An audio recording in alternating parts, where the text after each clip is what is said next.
Bagong kilig series ang angay natong atangan. Busahin na biyon takaroon ng usa sa mga bida ni ini kapuso artist Allen and Sai.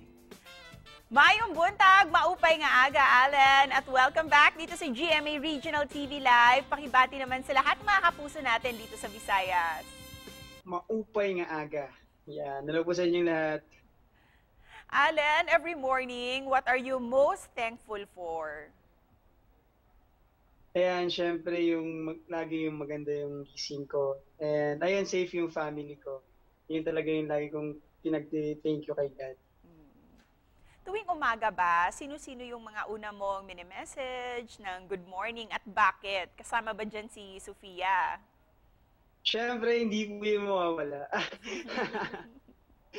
Ayan, syempre, kulang yung araw pag walang good morning kay Aki. Tapos, syempre, sa family ko po kasi, yung family ko, lahat talaga ng family ko is nasa Bicol po.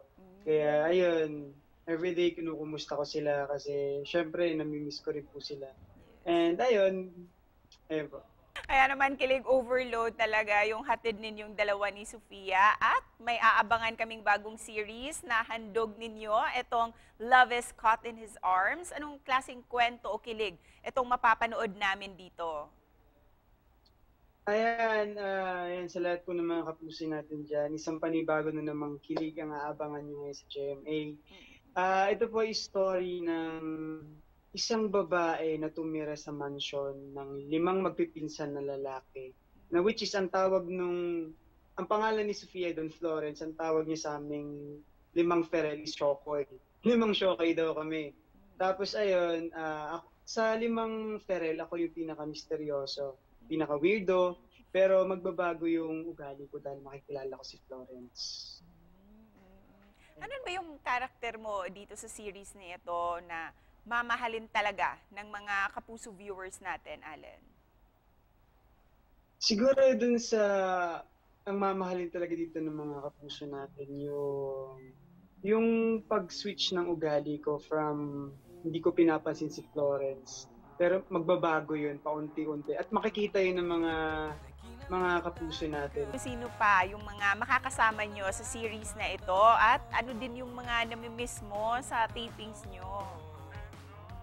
Ayan, syempre makakasama rin po natin dyan ang 4 pa sa 5 Ferel. Si Michael Sager, si Sean Lucas, si Vince Maristella, at si Rahel Beria. Ayun, syempre, para po sa akin ito yung pinaka-the best locking taping na nagawa ko kasi yung taping po namin, sa Baguio po kami nag-taping. Bago po sa lahat, kung gusto niyo po mas makilala pa yung character namin, pwede niyo pong basahin sa Wattpad. Meron pong Wattpad book ito na Love is Caught in His Arms. Mas makikilala niyo pa din yung character namin. At we're very excited na makita kayo dito sa series na ito. So please invite all our viewers this morning na abangan kayo sa Love is Caught in His Arms. Ayan, hello po sa lahat ng mga kapuso natin dyan. Abangan niyo po kami sa Love is Caught in His Arms soon. And before we end this interview, Allen, ano yung mensahe mo para sa mga kapuso viewers natin dito sa Central and Eastern Visayas? Lagi tayo mag-pray, magpigil kay God kasi ayun, napapansin natin medyo okay na yung pandemic. Medyo bumabalik na tayo sa dati. Ayan, hope to see you soon. Sana makabisita na kami dyan. Ay, oo. We can't wait to have you here dito sa Cebu, Allen. See you soon at congrats sa project na ito. Thank you. Thank you po.